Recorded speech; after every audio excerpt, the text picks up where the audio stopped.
আমরা সবাই ভালো থাকতে চাই, কিন্তু অনেক সময় বুঝি না ঠিক কিভাবে খাবার পরিকল্পনা করতে হয়।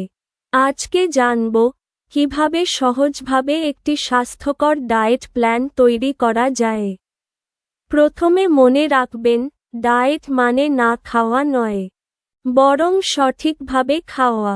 আপনার শরীরকে পুষ্টি দিতে হবে, ক্যালোরি নয়, গুণগত মান জরুরি। সকালের নাস্তা। দিনের শুরুতে প্রোটিন ও ফাইবার ভিত্তিক খাবার নিন, যেমন ডিম, ওটস, কলা বা ফলের স্মুদি। এই খাবার সারাদিন শক্তি দেয়। দুপুরের খাবার। ভাত কম, সবজি বেশি। একটু মাছ বা মুরগি রাখুন, আর 1 গ্লাস পানি খেয়ে শুরু করুন খাবার।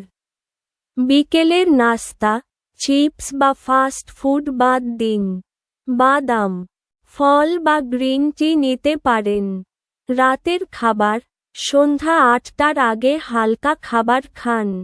খাবারের পরপরই ঘুমাবেন না, অন্তত 1 ঘন্টা হেঁটে নিন। আর হ্যাঁ, সারাদিনে পর্যাপ্ত পানি খেতে ভুলবেন না। খাবারের পরিমাণ নয়, সঠিক সময় ও সঠিক উপাদান আপনাকে রাখবে ফিট।